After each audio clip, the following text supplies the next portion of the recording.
வணக்கம் மக்களே, இது ராஜ் நியூஸ் தொலைக்காட்சியின் புகார் பெட்டி நிகழ்ச்சி. பொதுமக்களாகிய உங்களின் பல்வேறு பிரச்சனைகளுக்கும் சந்தேகங்களுக்கும் தெளிவானதொரு தீர்வும் வழிகாட்டுதலும் வழங்கக்கூடிய சிறப்பானதொரு களமாக செயல்பட்டு கொண்டிருக்கிறது நமது ராஜ் நியூஸின் புகார் பெட்டி. இந்த நிகழ்ச்சியில் உங்களது புகார்களை தெரிவிக்க வேண்டுமானால் நீங்கள் அழைக்க வேண்டிய தொலைபேசி எண்கள் 044243111361 என்ற தொலைபேசி இலக்க எண்களுக்கு அழைத்து எங்களை தொடர்பு கொள்ளுங்கள். இன்றைய உங்களது புகார்களுக்குண்டான சரியான வழிகாட்டுதலை வழங்க நம்மோடு நமது அரங்கத்தில் இணைந்திருக்க சிறப்பு விருந்தினரை வரவேற்று நிகழ்ச்சியை தொடங்குவோம். மக்கள் வழிகாட்டி இயக்கத்தின் நிறுவனர், சமூக நல ஆர்வலர், மூத்த பத்திரிகையாளர் திரு டி.சி. ராஜேஷ் அவர்கள். வணக்கம். வணக்கம் மேடம். சார், நம்முடைய தமிழ்நாட்டில் ஸ்ட்ரெயிட்டாக நிகழ்ச்சிக்குள்ளே போயிடலாம். தமிழ்நாட்டுக்குள்ளே இன்றைக்கு துப்புரவு பணியாளர்கள் தொடர்ச்சியாக போராட்டம் நடத்தி கொண்டு இருக்கிறார்கள்.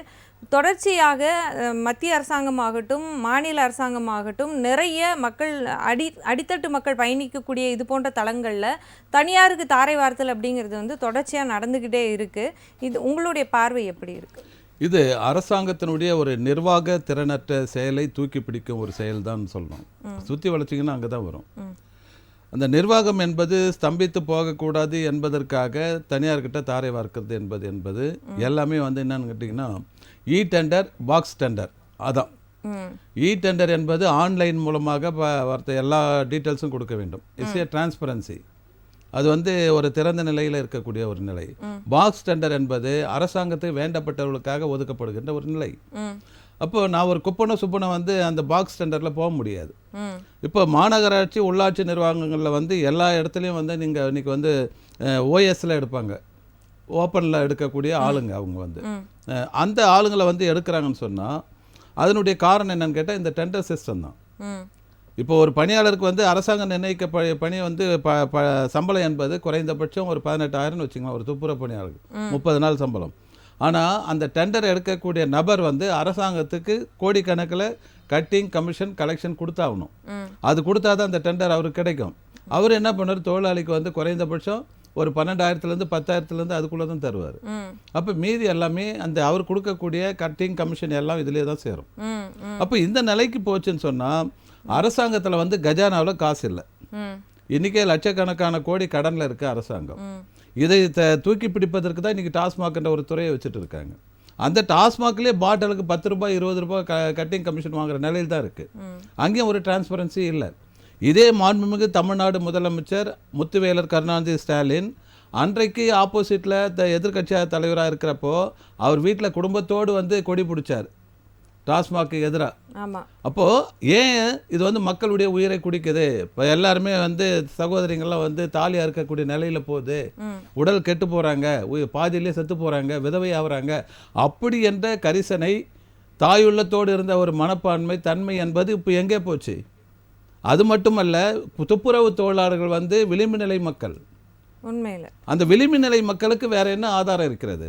ஏன் அவர்களை நீங்கள் முழு நேர பணியாளர்களை ஏன் ஆக்கிறதுக்கு நீங்கள் தயங்குறீங்க? அப்போ நீங்கள் உங்களுக்கு தனியாக இ டெண்டர் பாக்ஸ் டெண்டர் போட்டு நீங்கள் கட்டிங் கமிஷன் வாங்க கோடிக்கணக்கான நீங்கள் லாபத்தை பார்க்க ஆசைப்பட்டு விட்டீர்கள். அதை பார்த்து ருசி கண்டு விட்டீர்கள். ருசி கண்ட பூனை சும்மா இருக்குமா? மீண்டும் மீண்டும் அதை நாடித்தான் இருக்கும். இப்போ மக்கள் போராட்டம் என்பது இது குறித்து விரிவாக பேசுவோம். நிகழ்ச்சியின் முதல் அழைப்பாளர். வணக்கம், புகார் பெட்டி. யாரைங்கிறது அழைக்கிறீங்க? மேடம் வணக்கம். மேடம் வணக்கம். உங்க பேர் எந்த மாவட்டத்துல இருந்து அழைச்சிருக்கீங்க? என் பேர் எம் சந்திரசேகரன் மேடம். எந்த மாவட்டங்க ஐயா? திருச்சி மாவட்டங்க சார். மேடம் சொல்லுங்க, உங்க புகார் என்ன? எங்க புகார்னா, அதாவது எங்க அப்பாவோட பத்திரம் 65வது பத்திரத்துல ரெடி பண்ணி வச்சிருக்கிறாரு எங்க அப்பா. சரி. அது எங்க அப்பாவோட தம்பி ஒருத்தர், அவருக்கு பங்கே இல்லை. அவரு 85வது வருஷத்துல ஒரு பத்திரத்தை ரெடி பண்ணி வச்சிருக்கிறாரு. வச்சுக்கிட்டு அவங்க ஒரு பொண்ணு விடவா இருக்கு. அந்த பொண்ணுக்கு ஒரு 20 வருஷமா அந்த இடத்துல இருந்துக்கிட்டு அந்த காலி பண்ணாம தொந்தரவு கொடுத்துக்கிட்டு இருக்குது. நாங்க 9 இருக்கிறோம் அந்த இடத்துக்கு. எங்க இடத்துக்கு பட்டா எல்லாம், அந்த பட்டா எல்லாமே எங்க பேர்ல இருக்குது. அந்த ஈசி போட்டு பார்த்ததுல வில்லங்க சட்டை எல்லாமே எங்க பேர்லயே இருக்குது. அந்த பொண்ணு அங்க இருந்து கிளப்பணும். அந்த பத்திரத்துக்கு உண்டான, அதாவது போலி பத்திரம்ட்டு அவங்க ரெடி பண்ணி வச்சிருக்காங்க. அதை எப்படி மேடம் கிளியர் பண்றது? சரி, அப்படியே என்ன மிஸ்டர் சந்திரசேகர், நீங்க இது சம்பந்தமா எந்த தாலுகா? அது மாவட்டமே திருச்சி மாவட்டம் சார். தாலுகா சொல்லுங்க. தாலுகாவே திருச்சி தாலுகா தான் சார். அப்போ உங்களுக்கு சார் பதிவாளர் பத்திரம் எல்லாம் பதிவு பண்ணீங்களா? அந்த எந்த இடம்? அது கோர்ட்டு சார். கோர்ட்டா? ஆமாம் சார், கோர்ட்டில் இருக்க ரிஜிஸ்ட்ரேஷன் ஆஃபீஸ். சரி, இது சார்ந்து வந்து உங்கள் சித்தப்பார் பேர் என்னங்க? எங்கள் சித்தப்பா பேர் ஆறுமுகம் சார். ஆறுமுகம் வந்து 65ல் பத்திரம் பண்ணார். அந்த பத்திரம் இல்லைங்க, அந்த பத்திரம் வந்து எந்த அடிப்படையில் அவர் பத்திரம் பண்ணார்? அதாவது எங்கள் அம்மாவுக்கு படிப்பு அறிவு கிடையாது, இப்போ ஒன்றும் கிடையாது, அவங்களாம் இறந்துட்டாங்க. சரி எங்கள் அம்மாவும் அப்பாவும். சரி 85ல் எங்கள் அப்பா இறந்துருக்காரு, 86ல் அவங்க ஒரு பத்திரம் ரெடி பண்ணியிருக்காங்க சார். இல்லை சந்திரசேகர், நீங்கள் 65ல் உங்கள் அப்பா பத்திரம் பண்ணியிருக்காருன்னு சொன்னீங்க, 85ல் தானே உங்கள் சித்தப்பார் பண்ணுறாரு? பண்ணியிருக்காங்க, அதாவது எங்கள் அம்மா எழுதி கொடுத்த மாதிரி அவங்க ரெடி பண்ணியிருக்காங்க சார். சரி, இது போலின்னு சொல்கிறதுக்கு நீங்கள் வந்து காவல்துறையிலையோ இல்லை வந்து பத்திரப்பதிவு துறையில நீங்கள் புகார் பண்ணியிருக்கீங்களா? இன்னும் ஒன்றும் பண்ணலைங்க சார். ஏன் பண்ணல? அது எங்களுக்கு என்ன விவரம்னு எனக்கு தெரியல சார். நான் இப்போ அதாவது எங்கள் அண்ணன் 6 பேர்த்துல 3 பேர் இறந்துட்டாங்க. சரி, அந்த 3 பேருக்கு வாரிசு இருப்பாங்க இல்லை உங்கள் 9 பேரில்?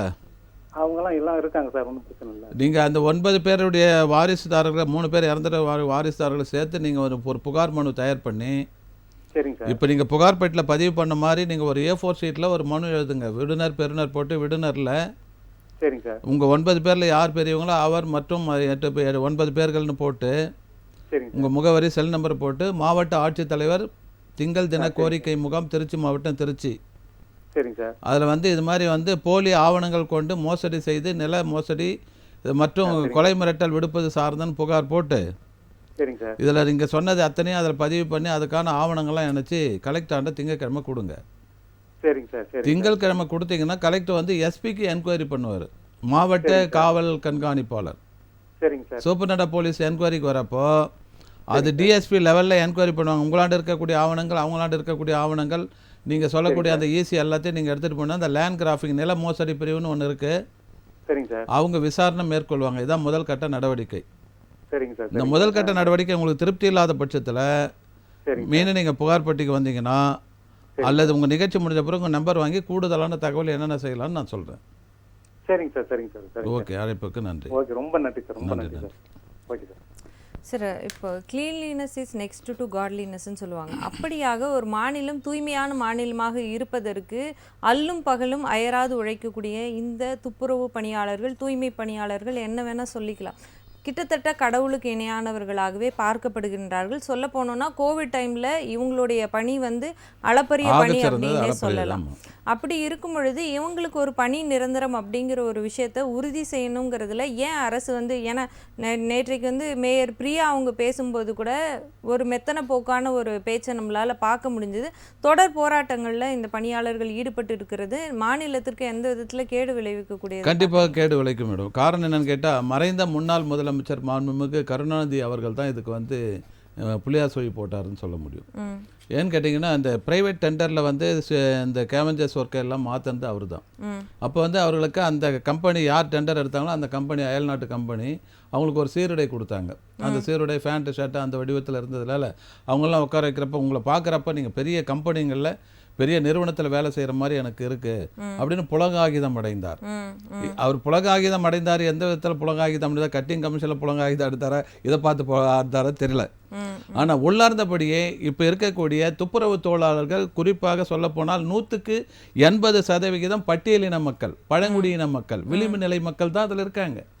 எவன் போய் மலத்தையும் மலை ஜலத்தையும் வந்து துப்புரவு பண்ணுவான்? இன்னைக்கு வேற யாரும் பண்ண மாட்டாங்க. அந்த சமுதாயத்து மக்கள் தான் இன்னைக்கு வந்து அதில் இருக்காங்க, பட்டவர்த்தனமாக சொல்ல போனால்.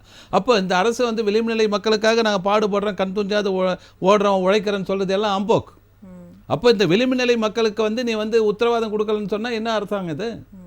அப்போ கோடிக்கணக்கான கடன் வாங்கி, லட்சக்கணக்கான கடன் வாங்கி செய்யக்கூடிய இந்த அரசாங்கம் இந்த தொழிலாளர்களை கன்ஃபார்ம் பண்ணுறதுல என்ன தயக்கம்? அப்படி கன்ஃபார்ம் பண்ணுறப்போ வந்து டெண்டர் கால்ஃபார் பண்ண முடியாது, அதில் கட்டிங் கமிஷன் வர முடியாது, கணிசமான கோடிக்கணக்கான தொகையை பார்க்க முடியாது என்ற உள்நோக்கம் கொண்டுதான் இந்த தொழிலாளர்களை பழி வாங்குகிறார்கள். நிச்சயமா இந்த விளிம்பு நிலை மக்கள் வேற யாரும் அவங்க நிர்கதியாக நிற்கிறார்கள். இவருக்கு யாரும் கிடையாது, யாரும் குரல் கொடுக்குறாங்க. வாய்ஸ்லெஸ் பீப்புள் இவங்க. நிச்சயமா தனியார் நிறுவனங்கள் வந்து இந்த ஒப்பந்த தொழிலாளர்களாக பணியமர்த்தும் போது பல்க் அமௌண்ட் ஆஃப் பீப்புளை இதில் எம்ப்ளாயீஸாக உட்கார வைக்கும்போது அதுலேயும் உள்ளுக்குள்ள கட்டிங் கமிஷன் அப்படிங்கிற விஷயம் வந்து தொடர்ச்சியாக நடந்துக்கிட்டே இருக்குது. இத்தனை பேர் வேலைக்கு சேர்த்தா இவ்வளோ கமிஷன், அது போன்ற சூழலும் வந்து தொடர்ச்சியாக நம்மளால் பார்க்க முடியுது சமூகத்தில். உண்மையிலே இந்த துப்புரவு பணியாளர்களுக்கு நிரந்தர பணி என்பதை அரசு நிச்சயம் உறுதி செய்ய வேண்டும் என்று புகார் பெட்டி வாயிலாக வலியுறுத்தி சொல்லுகிறோம். நிகழ்ச்சியின் அடுத்த அழைப்பாளர். வணக்கம், புகார் பெட்டி, யாருங்க அழைக்கிறீர்கள்? ஹலோ வணக்கம். உங்கள் பெயர் எந்த மாவட்டத்துலேருந்து அழைச்சிருக்கீங்க? மேடம், நான் சென்னை தண்டையார்பேட்டை முருகன் என் பேர். சொல்லுங்கள் சார், உங்கள் புகார் என்ன? மேடம், சென்னை ராயபுரத்தில் CSI north girls higher secondary school. சரி, என் பேர் கேட்குது, நீங்கள் சொல்கிறது கேட்குது, சொல்லலாம். சென்னை. ஐயா, நீங்கள் சிக்னல் இருக்கக்கூடிய இடத்துல வந்து பேசுங்க, டிவி பார்க்காம பேசுங்க. மேடம், இப்போ கேட்குதுங்களா? கேட்குது, நீங்கள் டிவி பார்க்காம பேசுங்க. மேடம், சென்னை ராயபுரத்தில் CSI north girls higher secondary school இருக்கு. சரி. அந்த அந்த ஸ்கூல்ல வந்து ஒரு 5-6 நாய்ங்க உள்ள இருக்கு. 2 நாளைக்கு முன்னாடி ஒரு 6வது படிக்கிற ஒரு குழந்தையும் பேரண்ட்டையும் கடிச்சிச்சு. ஏற்கனவே நான் புகார் பெட்டியில இந்த ஸ்கூலை பத்தி நான் கம்ப்ளைண்ட் பண்ணியிருந்தேன் ஒரு 3 மாசத்துக்கு முன்னாடி. சரி. அப்போ நம்ம நடுவர்கள் வந்து கம்ப்ளைண்ட் கொடுக்க சொன்னாங்க. எத்தனை விஷயம் மண்டலம், அதாவது சென்னை மாநகராட்சி மண்டலத்துக்கிட்ட புகார் கொடுத்தும் அவங்க எந்த ஒரு நடவடிக்கையும் எடுக்கல மேடம். சரி. இப்ப 2 நாளைக்கு முன்னாடி 6வது படிக்கிற ஒரு பொண்ணு கடிச்சு 2 இடத்துல கடிச்சிச்சு. அவங்க பேரண்டையும் கடிச்சிச்சு. பள்ளி வளாகத்துக்குள்ளே இருக்குன்றீங்களா நாய்கள்? ஆமா, அது கிரவுண்ட், பெரிய கிரவுண்ட். அந்த சிஎஸ்ஐ நார்த் கேர்ள்ஸ் ஸ்கூல் என்ற பெரிய கிரவுண்ட். அது அந்த கிரவுண்டுக்குள்ள ஒரு 6 நாய்ங்க கிட்ட இருக்கு. இல்ல, அந்த நாயை யார் வளர்க்கறது ஐயா? வளர்க்கறதா தெருநாய்களா? தெருநாய் சார். அது தெருநாய்க வந்து அங்க திடல்ல இருக்கு. அதனால அந்த பள்ளி மேனேஜ்மெண்ட் மேல நம்ம குறை சொல்ல முடியாது. இருந்தாலும் அவங்களுக்கும் பொறுப்பு இருக்கு. ஏன்னா இது மாதிரி ஒரு இன்சிடென்ட் நடக்குதுன்னு சொன்னா, நம்ம பள்ளி வளாகத்துல கேம்பஸ்ல நடக்குதுன்னு சொன்னா பேரண்ட்ஸ் பாதிக்கப்படுறாங்க, குழந்தைங்க பாதிக்கப்படுறாங்கன்னா அதுக்கு அவங்க பொறுப்பு இருக்கு. அவங்க வந்து அதை உடனே வந்து நடவடிக்கை எடுக்க வேண்டிய கடமை அவங்களுக்கு இருக்கு. போற போக்கில் அவங்க விட்டு போட்டு போயிட முடியாது, சும்மா ஒரு கதை சொல்லிட்டு போக முடியாது. எனவே வந்து இது வந்து மாநில மனித உரிமை ஆணையம். அது வந்து சென்னையில் வந்து ராஜாண்ணாமலைபுரத்தில் இருக்கு. அவங்களுக்கு வந்து நீங்கள் உறுப்பினர் செயலர், மாநில மனித உரிமை ஆணையம், ஆரியபுரம், சென்னை 28க்கு ஒரு புகாரும், அதே போல் சென்னை மாநகராட்சி ஆணையாளர் சென்னை பெருநகர மாநகராட்சி, ரிப்பன் மாளிகை, சென்னை 6,03,000. அவங்களுக்கு நீங்கள் ஒரு பதிவு தாபாலில் புகார் அனுப்புங்க. நீங்கள் நேரில் கூட போய் பார்க்க தேவையில்ல. அப்படி இல்லைன்னு சொன்னால் இந்த நிகழ்ச்சி முடிஞ்ச பிறகு நான் என்னுடைய ஃபுல் டீட்டெயில், அந்த ஸ்கூல் டீட்டெயிலாம் உங்களாண்ட வாங்கிட்டு நாங்களே மக்கள் வழிகாட்டி இயக்கம் மூலமாக அது கண்டிப்பாக நடவடிக்கை எடுக்கிறோம். இந்த உதவி நீங்க செய்யணும் அப்படின்றதுக்காக தான் நான் 2வது முறையும் புகார் பெட்டிக்கு நான் புகார் அனுப்பி. கண்டிப்பா உங்களுடைய முயற்சியும் உங்களுடைய தன்னம்பிக்கையும் வேஸ்ட் ஆகாது. கண்டிப்பா நடவடிக்கை எடுப்பீங்க. நான் நிகழ்ச்சி முடிஞ்ச பிறகு ஸ்கூல்ல குறைஞ்சபட்சம் ஒரு 800 மாணவிகள் படிக்கிறாங்க சார். நேற்று கூட நாங்க போய் எக்ஸாம் வந்து கேட்டோம் சார், பேரண்ட்ஸ் எல்லாம். தெரியும். அந்த ஸ்கூல் நான் போயிருக்கேன், அந்த ஸ்கூல் பார்த்துருக்கேன், அந்த ஸ்கூலை பற்றி எனக்கு தெரியும். கண்டிப்பா நம்ம நடவடிக்கை எடுப்போம். நிகழ்ச்சி முடிஞ்ச பிறகு கண்டிப்பா அவசியம் உங்களோட பேசுறேன். கண்டிப்பா எனக்கு ஒரு பேசுங்க சார் என்கிட்ட. நன்றி ஐயா, அழைப்புக்கு நன்றி சார். நன்றி. நம்முடைய நிகழ்ச்சிக்கு வந்திருக்கக்கூடிய மற்றொரு சிறப்பு விருந்தினரையும் வரவேற்று நிகழ்ச்சியை தொடரலாம். உயர்நீதிமன்ற வழக்கறிஞர், சட்ட ஆலோசகர் திரு சீனிவாசன் அவர்கள். வணக்கம். நன்றி ஐயா. வணக்கம் ஐயா. சார், இந்த துப்புரவு பணியாளர்கள் வேலை நிறுத்த போராட்டம் குறித்து தான் பேசிகிட்டு இருக்கோம் தொடர்ச்சியாக. இதில் வந்து அவங்களுடைய பணி வந்து ரொம்ப அளப்பரிய பணி அப்படின்னு சொல்லி பேசிகிட்டு இருக்கோம். தொடர்ச்சியாக தனியாருக்கு தாரை வார்க்கப்படுதல் நிகழ்வுகள் வந்து அரசாங்கம் மூலமாக நடந்துக்கிட்டே இருக்குது. இதை வந்து நம்மளால் சட்ட ரீதியாக அணுக முடியுமா? தொடர் போராட்டம் அப்படிங்கிறத தாண்டி கவர்மெண்ட்டுக்கு வந்து எல்லாத்தையுமே சொல்லப்போனால் ஒட்டுமொத்தத்தையுமே தனியாருக்கு தாரை வாக்கக்கூடிய போக்கு வந்து தொடர்ச்சியாக படிப்படியாக நடந்துக்கிட்டே இருக்குது. இதை வந்து எங்கேயாவது ஒரு ஃபுல் ஸ்டாப் வைக்கணும் அப்படின்னா அதில் வந்து சட்டத்தில் அதற்கான வழிவகைகள் இருக்குதா? செய்ய முடியுமா? இல்லை, இவங்க எல்லாமே கான்ட்ராக்ட் பேஸ்டு தான் எடுக்கிறாங்க. அதனால தான் இந்த மாதிரி ஒரு பிரச்சனையை வந்து அவங்க பின்னாடி வச்சிடக்கூடாதுன்றனால தான் ரொம்ப தெளிவாகவே இதை செய்கிறாங்க. இப்போ நம்ம வந்து மத்திய அரசு வந்து ஒரு விஷயத்த வந்து தாரவாக்குதுன்னா அதுக்கு நம்ம வந்து கொடி பிடிக்கிறோம், கருப்பு கொடி காட்டுறோம் போது தமிழக அரசு சேர்ந்து அந்த ஆளுங்கட்சிக்காக தான் செய்கிறாங்க. அப்போ இதையே தானே திரும்பவும் நீங்கள் செய்கிறீங்க. மத்திய அரசு செஞ்சால் மட்டும் நீங்கள் வந்து கேள்வி கேட்குறீங்கன்னும் போது இதையும் கேள்வி கேட்டு தானே ஆகணும். எப்படி பாதிக்கப்பட்டாலும் மக்கள் தான், குடிமக்கள் தான் பாதிக்கப்படுறாங்க. தமிழகம் தனியாக ஒரு வாட்டியும் அது ஒன்றிய அரசு இவங்க சொல்கிற இந்த இந்திய அரசு செஞ்சாலும் சரி, எது செஞ்சாலும் அது மக்களுக்கான மோசடியான ஒரு விஷயம் இருந்தால் அதுக்கு கருப்பு கொடி காட்டியே தான் ஆகணும். இது வந்து இவங்க கை வைக்கிறது ஏழை எளிய மக்கள் தான் கை வைக்கிறாங்க. அதுதான் எனக்கு மிகப்பெரிய வருத்தமாக இருக்குது. தொடர்ந்து வந்து இந்த மாதிரி வந்து இப்போ நான் தொடர்ந்து கூட நான் பேசியிருந்தேன். அதாவது வந்து பஞ்சாயத்து உரிமை சட்டம் சொல்லிட்டு ஒன்று கொண்டு வந்திருக்காங்க. பஞ்சாயத்து, அதாவது வந்து கிராமத்தில் இருக்கிற இந்த கிராமத்தில் இருக்கிற ஒரு ஏழை எளிய மக்கள் சிறு வணிகம் செஞ்சால் கூட ஒரு உரிமை எடுக்கணும். ஒரு வயதான மூதாட்டி ஒரு இட்லி கடை வச்சா கூட செய்யணும், தொழில் உரிமை வாங்கணும் அப்படின்றாங்க. அந்த மாதிரி ஏன் இப்போ தமிழக அரசு இந்த மாதிரி செய்கிறாங்கன்னு எனக்கு ரொம்ப வருத்தமாக இருக்குது. ஏழை எளிய மக்களுக்கு ஏன் இப்படி ஒரு மோசமான ஒரு அரசு இது மாறிட்டு வருது, அதுவும் எலெக்ஷன் வேறு வந்துருச்சுன்னும் பொழுது இந்த நேரத்தில் இது ஏன் இதை செய்கிறாங்கன்னு எனக்கு தெரியல. அரசு தான் உடனடியாக அது கவனம் செலுத்த வேண்டும். மக்களை தேடி முதல்வர்னு சொல்லிட்டு திட்டங்கள் வருகிறது, உங்களின் ஸ்டாலின் திட்டங்கள் வருகிறது, இதெல்லாம் நாங்கள் வரவேற்கிறோம். நாங்கள் வந்து காலில் தூக்கி விட்டுக்கிறோம், பா இந்த மாதிரி கவர்மெண்ட் இருக்குப்பா தமிழ்நாட்டில் அப்படின்ட்டு. ஆனால் அதே சமயத்தில் இந்த மாதிரி விஷயங்களும் நீங்கள் செய்து கொண்டு தான் இருக்கிறீங்கன்றது மிகவும் வருத்தமான ஒரு விஷயம். மக்கள் போராட்டத்துக்கு நாங்கள் வழக்கறிஞராகவும் சமூக ஆர்வலராகவும் எல்லாருமே நாங்கள் வந்து அவங்களுக்காக நாங்கள் பின்னாடி நிற்போம் தான் நாங்கள் சொல்ல முடியும். நிச்சயமா கண்டிப்பா சார். அது போல வந்து இப்போ ஆணவ கொலைகளுக்கு எதிராக ஆணவ கொலைகளை முற்றுப்புள்ளி வைக்கும் விதமாக சட்டம் இயற்றப்படணும் அப்படின்னு சொல்லி மாண்புமிகு திருமாவளவன் அவர்களும் வந்து போர்க்குடி வைத்து இருப்பதை பார்க்க முடியுது நம்மளால.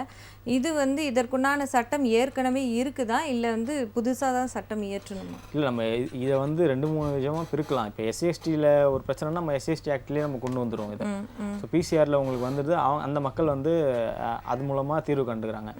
இதே வந்து இப்போது இது வந்து எஸ்சிஎஸ்டி மட்டும் இல்லாமல் அதர் கம்யூனிட்டிக்குள்ளேயும் இது நடக்க தான் செய்யுது. ஒரு கிறிஸ்டின் முஸ்லீமாக இருக்கலாம், இல்லை ஹிந்து முஸ்லீமாக இருக்கலாம், அந்த மாதிரி ஆணவ படுகொலைகள் நடந்து கொண்டு தான் இருக்குது. இல்லை வேற ஒரு வன்னியர் சமுதாயமோ இல்லை கவுண்டர் சமுதாயமோ தேவர் உள்ளிட்ட இவங்களுக்குள்ளேயும் ஒரு சில பிரச்சனைகள் நடந்து கொண்டு தானே இருக்கிறது. இதை வந்து அரசு வந்து நிறைய வந்து இந்த பள்ளிக்கூடத்திலும் கல்லூரிகளிலும் இது சம்பந்தமான விழிப்புணர்வை கொண்டு வரணும் அப்படின்னு நான் நினைக்கிறேன். நிறைய பேச்சாளர்கள் மேடைக்கு ஜாதி பேச்சாளர்கள் பெரும்பாலும் வந்து பார்த்தீங்கன்னா தன்னை உயர்ந்த ஜாதி தாழ்ந்த ஜாதி இந்த மாதிரி பேசுறத மிகவும் நம்ம வந்து ஒரு வருந்தத்தக்க ஒரு விஷயமா தான் இருக்கு. எல்லாருமே மனுஷங்க தானே. இங்க எனக்கு தெரிஞ்சு 2 விஷயம் தான் இருக்கு. ஒன்று பணக்காரன், ஒருத்தன் ஏழைன்ற விழிப்புணர்வு அப்படிங்கிறது நீங்க சொன்னபடியே உள்ளபடியே ஏற்படுத்த வேண்டிய ஒரு விஷயமா தான் பார்க்குறேன். இருந்தாலும் இது குறித்து கொஞ்சம் விரிவா பேசுவோம். நிகழ்ச்சியின் அடுத்த அழைப்பாளர். வணக்கம், புகார் பெட்டி. யாருங்க அழைக்கிறீங்க? வணக்கம், உங்க பெயர் எந்த மாவட்டத்துல இருந்து அழைக்கிறீங்க? முனியம்மா சார்மா. முனியம்மா, எந்த மாவட்டமா? பெரியாங்குப்பம். திருப்பத்தூர் மாவட்டம். திருப்பத்தூர் மாவட்டம், பெரியாங்குப்பம். சொல்லுங்கம்மா, உங்க புகார் என்ன? எனக்கு 60,000 செலவு பண்ணிக்கிறேன் மேடம். வாரிசு சர்டிஃபிகேட்டுக்கோசம் வாரிசு சர்டிஃபிகேட் அப்படியே வாங்கிட்டேன். எங்களுக்கு 5 பேர் இருக்கிறோம். நாங்க 5 பேருக்கு ஒருத்தி செத்துட்டுக்கிறோம். அவங்க பையன் சின்ன போய் எங்க ஓடிட்டான் மேடம். அவங்க இந்த வாரிசு இது வேணும்னு கேக்குறாங்க. யாரும் பிரச்சனை பண்றவங்க இல்லைன்னு கூட எத்தனோ தடவை மனு கொடுத்துட்டா 60,000 செலவு பண்ணிக்கிறேன், கொடுக்கவே இல்லை மேடம். வாரிசு சர்டிஃபிகேட் இப்போ வரைக்கும் உங்களுக்கு வரல? யாருக்குமே வரலையா? இப்பதான் அது நான் ரொம்ப 60,000 செலவு பண்றதுக்குள்ள அந்த வாரிசு சர்டிஃபிகேட் மொத்தம் கொடுத்துக்கிறாங்க. எங்களுக்கு 5 பேருக்கு பட்டா கொடுங்க, நாங்க அக்கா தங்கச்சிங்க கிட்ட கையெழுத்து வாங்கிக்கிறேன்னு எத்தனை தடவை மனு கொடுத்தோம் மேடம், கொடுக்கவே இல்லை. வசதியாக உங்களுக்கு இடம் கொடுத்துறதா இருந்தா எந்த பொறுப்பும் ஆனா உங்களுக்கு அந்த பையன் ஓடி புட்ட இருக்கிறான் பாரு மேடம். அந்த பையன் எங்க இருக்கிறானே தெரியல. அவங்க அம்மா சேர்த்துட்டதும் ஓடி புட்டான். எங்க இருக்கிறான்னு தெரியல. அவங்க கூட ஆதார் அட்டை ஜெராக்ஸ் கூட எப்படியோ எட்டுன்னு வந்து கொடுத்துட்டான். அவனுக்கு இட்டுன்னு வந்து கையெழுத்து போட்டாதான் நாங்க கொடுப்போன்றாங்க. சரி, அப்படியே இணைப்புல இருங்க சீனிவாசன் சார். வணக்கம்மா. சொல்லுங்க சார். எனக்கு புரியுது உங்களோட கஷ்டம். ஆனா சட்டம் என்ன சொல்லுதோ அதை தான் அவங்க சொல்லியிருக்காங்க. நீங்கள் செய்ய வேண்டியது ஒரே ஒரு விஷயம் என்ன அப்படின்னா, இவர் எப்போ கடைசியாக தொலைஞ்சு போனார் அப்படின்னா நீங்கள் வந்து அருகாமையில் இருக்கிற காவல் நிலையத்தில் நீங்கள் புகார் கொடுத்துருக்கணும். இந்த மாதிரி வந்து இவர் காண போயிட்டாரு, இவர் வந்து கண்டுபிடிச்சி கொடுங்க அப்படின்னு நீங்கள் புகார் கொடுத்துருக்கணும். ஏன்னா ஒருத்தர் தொலைஞ்சிட்டாரு அப்படின்னா 7 வருடங்கள் ஆகியும் காவல்துறையால் கண்டுபிடிக்க முடியலன்னா அவர் இறந்ததா ஒரு சர்டிஃபிகேட் கொடுத்துடலாம். அப்போ உங்களுக்கு இந்த லீகல் பிரச்சனையே வராது. Andhra side sir. இல்லை, எங்கே இருந்தாலும் சட்டம் எல்லாருக்கும் பொது தான். சட்டம் இதுதான் சொல்லுது. 7 வருடத்துக்கு மேலே ஒருத்தர் வந்து தொடர்ந்து போயிட்டாரு, கண்டுபிடிக்க முடியல அப்படின்னா அவர் இறந்ததா அறிவிச்சிருவாங்க. அதுக்கப்புறம் நீங்கள் லீகல் ஏறு, உங்களுக்கு அந்த பிரச்சனையே வராது. நீங்கள் மற்ற இருக்கிற அக்கா தங்கச்சிங்க எல்லாருமே கையெழுத்து போட்டு இடத்த விற்கிறதோ வாங்குறதோ இல்லை பார்ட்டிஷன் பண்ணிக்கிறதோ உங்களுக்குள்ள பாக பிரிவினை செஞ்சுக்கிறதோ விடுதலை பத்திரம் எழுதி கொடுக்குறதோ எல்லாமே பண்ணிக்கலாம். இதுதான் தீர்வு. வீடு இடிஞ்சிட்டு இருக்குது சார், அது கட்டலாம்னு பார்த்தா அதுக்கு எங்க தங்கச்சி. எனக்கு புரியுதுமா. சட்டம் இப்படிதாம்மா இருக்கு. அதனால நீங்க உடனடியாக புகார் கொடுங்க. எத்தனை வருஷம் முன்னாடி தொலைஞ்சு போனாரோ அதெல்லாம் வச்சு ஒரு புகார் கொடுங்க. புகார் மீது காவல்துறை ஒரு நான் ட்ரேசர் சர்டிஃபிகேட் கொடுப்பாங்க. அதுக்கப்புறம் நீங்கள் அதை பயன்படுத்தி நீங்கள் இந்த லீகல் எல்லாம் வாங்கிக்கலாம். சரிங்க சார். வணக்கம் சார். சரிங்க, நன்றி சார். இந்த விழிப்புணர்வு அப்படிங்கிற ஒரு விஷயம் எந்த அளவுக்கு ஏற்படுத்தப்படணுமோ அதே அளவில் இப்போ நீங்கள் சொன்னீங்க ஒவ்வொன்றுக்கும் தனித்தனியாக வந்து சட்டம் இருக்குது ஏற்கனவே அப்படின்னு. இருந்தாலும் இதற்காக பிரத்யேகமாக ஒரு சட்டம் அப்படிங்கிற ஒரு விஷயம் தேவைப்படுதா? கண்டிப்பாக இந்த காலகட்டத்தில் தேவைப்படுதான்னு நினைக்கிறோம். அதாவது முன்பை விட இப்போ கொஞ்சம் அதிகமாக தான் ஆயிருக்கும்னு எனக்கு தோணுது. ஏன்னா ஏகப்பட்ட சாதி சங்கங்கள் அதிகமாகிடுச்சு. முன்னாடி ரொம்ப குறிப்பிட்ட அளவுக்கு தான் நம்மளால சொல்ல முடிஞ்சது. இன்னைக்கு வந்து எல்லா ஜாதிக்கும் ஒரு தலைவர் வந்துட்டாங்க. ஆனால் அந்த தலைவர்கள் யாருமே அந்த ஜாதிக்காக உழைக்கவே இல்லை, எல்லா மக்களுக்காகவும் தான் உழைச்சாங்க. காமராஜராக இருக்கட்டும், எஸ் ராமசாமி படையாட்சியராகட்டும், மதிப்பிற்குரிய அண்ணல் அம்பேத்கர் ஆகட்டும், எல்லாருக்கு மேலேயும் ஒரு வந்து இன்றைக்கி வந்து நாங்கள் இந்த சமுதாயத்தை சார்ந்தவங்க, இந்த சமுதாயத்தை சார்ந்தவங்கன்னு ஒரு ஜாதி சங்கம் உருவாக்கி இவங்கள தலைவராக வச்சுட்டு இவங்களுடைய பிறந்த நாள் ஆகட்டும், நினைவு நாளாகட்டும், குரு பூஜைன்னு சொல்லிட்டு மேகப்பட்ட அட்டூழியங்களை நம்ம பார்த்து கொண்டு தான் இருக்கிறோம். அவர் சொன்ன கருத்துக்களையும் அவருக்கு சொன்ன வழிகளையும் யாரும் பின்பற்றுறது கிடையாது. அவர் தலைவர்களை சாதிய தலைவர்களாவே இன்னைக்கு சிறிய வட்டத்துக்குள்ள அடைச்சிட்டாங்க.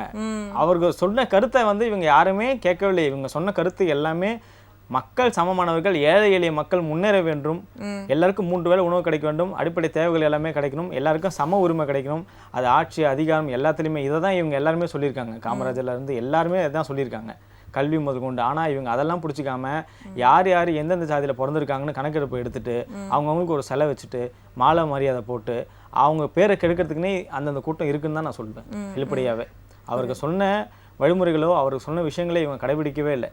மதமும் அப்படிதான், எல்லா மதமும் வந்து மக்களுக்கான நலனை பற்றி தான் சொல்லுது. ஆனால் எல்லாமே ஒரு மதத்தை வந்து வச்சுக்கிட்டு நான் இந்த மதம் அந்த மதம் சொல்லிட்டு இது மதவாதம் சார்ந்து ஒரு பிரச்சனையாகவும் இதை சொல்லிட்டு தான் இருக்காங்க. இந்த ஒரு பழமொழி சொல்லணும்னா, நீங்கள் தமிழகத்தை விட்டு வெளியே போனீங்கன்னா நான் தமிழன்னு சொல்கிறீங்க, இந்தியா விட்டு வெளியே போனால் இந்தியன்னு சொல்கிறீங்க. தமிழ்நாட்டுக்குள்ளே இருந்தால் நான் நீங்கள் எந்த ஊருங்க, ராமநாதபுரமா, நீங்கள் இந்த கம்யூனிட்டி, நீங்கள் சென்னையில் இருக்கீங்களா, சென்னையில் நீங்கள் எங்கே இருக்கீங்க, அப்போ நீங்கள் இந்த கம்யூனிட்டி. ஸோ நீங்கள் வந்து ஒரு மனுஷன்றது எப்போ தான் உணர்வீங்கன்னே எனக்கு தெரியல. அது வந்து கற்றறிஞர்களும் அதுதான் பார்க்குறாங்க. அது வழக்கறிஞர் சமுதாயமாக இருக்கட்டும், இல்லை டாக்டர் சமுதாயம் எதுவாக இருந்தாலுமே அது எப்படி அவங்களுக்குள்ள இருக்குன்னே தெரியல. கிடையாது. இது வந்து எப்போ மாறும் அப்படின்னா, ஒவ்வொரு மனிதனும் சுய ஒழுக்கத்தை கடைபிடித்தால் மட்டுமே இது மாறும். உண்மையில மனிதம் போற்றும் பண்பும் வளரணும், எல்லோரும் மனிதர்கள் அப்படிங்கிறத எல்லாரும் உணரணும் அப்படிங்கிற ஒரு விஷயமும் இருக்கீங்க. பாப்போம், தொடர்ந்து பேசுவோம். நிகழ்ச்சியின் அடுத்த அழைப்பாளர். வணக்கம், புகார் பெட்டி, யாருங்க இருந்து அழைக்கிறீங்க? ஹலோ, வணக்கம்மா, உங்க பெயர், எந்த மாவட்டத்துல இருந்து அழைச்சிருக்கீங்க? என் பேர் ஜாக்லின் மேடம், திருவள்ளூர் மாவட்டம். சொல்லுங்கம்மா, உங்க புகார் என்ன? டிவி வால்யூம் கம்மி பண்ணிட்டு பேசுங்க. ஹலோ மேடம், சொல்லுங்க. என் பேர் ஜாக்லின் மேடம், ஜாக்லின். சரி, திருவள்ளூர் மாவட்டம் மேடம். சரி, நாங்க எங்க 8 பேர் மேடம், எங்க அப்பா அம்மாவுக்கு. அதுல 5 ஆண் பிள்ளைங்க, 3 பொம்பளை பிள்ளைங்க. அதுல 4 பேர் இறந்துட்டாங்க, அண்ணன் தம்பி. சரி, 3 பேர் இருக்கோம் மேடம். நாங்க 3 பேரும், ஒரு அண்ணன் இருக்காரு. அவர் வந்து எங்களுக்கு 13 சென்ட் எங்க பாட்டி தாத்தா சுத்தல் 13 சென்ட் இடம் இருக்கு. அதுல அந்த அண்ணன் தரமாட்டேங்கிறாரு, ஒரே பிரச்சனை பண்ணின்னு இருக்காரு. பிரச்சனை பண்ணின்னு இருக்காரு, தரமாட்டேங்கிறாரு மேடம். அதுக்கு ஏதாவது நடவடிக்கைகள் இப்ப வரைக்கும் எடுத்திருக்கீங்களா? இது எதுவும் எடுக்கல மேடம். போய் கேட்டாலும் உங்களுக்கு எல்லாம் தர முடியாது, நீங்க என்ன பண்ணிக்கிறீங்களோ பண்ணிக்கோங்க. ஃபர்ஸ்ட் ஒரு லேண்ட் ஒண்ணு வித்தோம் மேடம். அதுக்குமே ஒரு 1 lakh கொடுத்தாரு. அந்த 1 lakh வந்து 10 வருஷம் முன்னாடி கொடுத்தது. இப்போ வட்டியோட சேர்த்து போட்டு கொடுங்க, அப்ப அந்த இடத்த உங்களுக்கு நான் பிரிச்சு தரேன்னு சொல்றாரு. சரி, அப்படியே இணைப்பிலே இருங்க. சரி, என்ன சரி. வணக்கம்மா. சொல்லுங்க. இது நீங்க பணம் வாங்குறது குடுக்கல் வழக்கல் அது தனிமா, அது பிரச்சனை, அது வேற பிரச்சனை. அதுக்கும் இடத்துக்கும் எந்த சம்மந்தமே இல்லை. இடத்த பொறுத்த வரைக்கும் தாத்தா பாட்டி சொத்து எதுவும் வந்தாலும் அவங்களுக்கு எத்தனை வாரிசு இருக்காங்களோ, எத்தனை பசங்க இருக்காங்களோ, அது பெண்ணா இருந்தாலும் ஆணா இருந்தாலும் எல்லாருக்கும் சரிபாகமாக தான் போகும். அவர் அண்ணன் மட்டுமே தான் மட்டுமே வச்சுக்க அவரால் முடியவே முடியாது. சரிங்களா? நீங்கள் ஒரு வழக்கறிஞரை பார்த்து முதல்ல ஒரு வக்கீல் நோட்டீஸ் அனுப்புங்க. அவருக்கு எங்களுக்கு உண்டான பாகத்தை கொடுங்கன்னு சொல்லிட்டு, சரிங்களா, ஒரு வக்கீல் நோட்டீஸ் அனுப்புங்க. அதை அனுப்பிச்சு அவர் ரிப்ளை பண்ணணும்னு சொன்னால் நீங்கள் பார்ட்டிஷன் டீடு தான் ஃபைல் பண்ணணும், பார்ட்டிஷன் சூட்டு தான் ஃபைல் பண்ணணும். அதாவது பாக பெருணை வழக்கு நீங்கள் தாக்கல் செய்யணும். சரிங்களா? அதுக்கு முன்னாடி நீங்கள் இருக்கிற எல்லா ஆவணத்தையும் கைப்பற்றி வச்சுக்கோங்க, எல்லா நகல் வச்சுக்கோங்க. நன்றிம்மா. அடுத்த மிக்க நன்றி. ராஜேஷ் சார், இந்த ஆணவ கொலைகள் குறித்து ஒரு சமூக நல ஆர்வலராக உங்களுடைய பார்வை என்னவாக இருக்கிறது? இந்தியாவை பொறுத்த வரைக்கும் கடந்த 100 ஆண்டு காலமாக நம்ம பார்த்தோம்னா, காஷ்மீர் டு கன்னியாகுமரி வரைக்கும் வருடத்துக்கு சுமார் 120லேருந்து 150 கொலைகள், காதல் திருமண கொலைகள். அதில் நம்ம இதை சும்மா போகிற போக்கில் கடந்து போயிட முடியாது.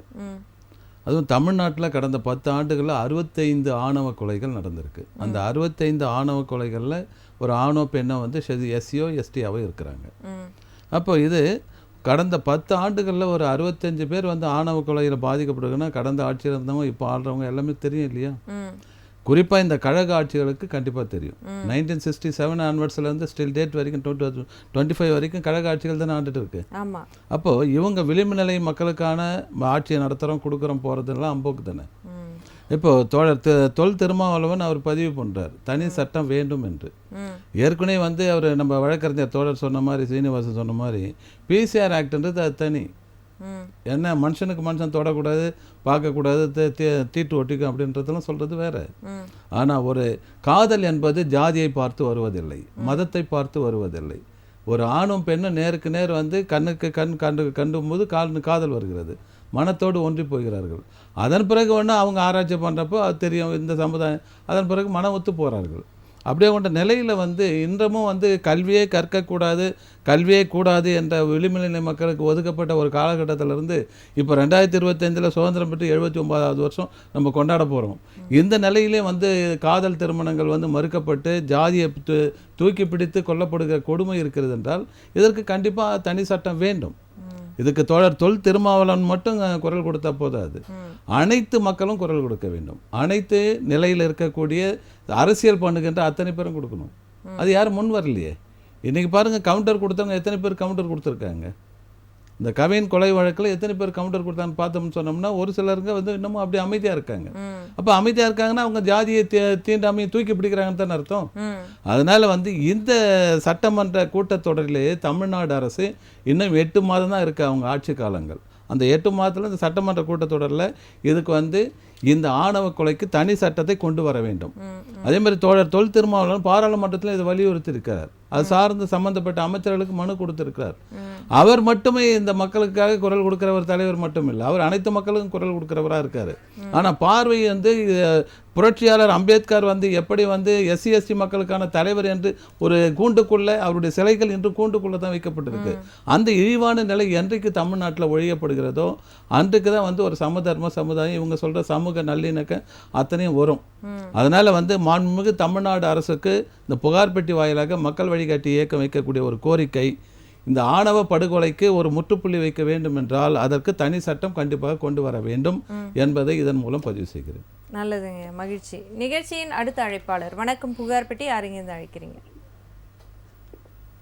மேடம் வணக்கம், உங்க பேர் எந்த மாவட்டத்துல இருந்து அழைக்கிறீங்க? முருகேசன் மேடம், ஈரோடு மாவட்டம் நம்பியூர் வட்டத்திலிருந்து பேசுறேன் மேடம். சொல்லுங்க சார், உங்க புகார் என்ன? மேடம் ஒரு 1990 வந்து ஒரு வீட்டு மனம் கொடுத்தாங்க மேடம். சரி. அது வந்து இப்போ வந்து அரசாங்கம் வந்து இப்போ அது அரசு நிலத்துக்கு சொந்தமானது அப்படின்னு சொல்லி. இல்ல, நிலம் கொடுத்தது வந்து எதன் அடிப்படையில கொடுத்தாங்க உங்களுக்கு? அது எங்களுக்கு ஒரு இடம் இருந்தது, பொதுவான அரசாங்கம் ஒரு இடம் எவிஷன் பண்ணிட்டு அந்த இடத்துக்கு மாற்ற ஒன்று கொடுத்தாங்க மேடம். சரி. இப்போ வந்து அந்த இடம் வந்து பஞ்சாயத்து யூனியன் கணக்குல தாக்கல் ஆகிருக்குது.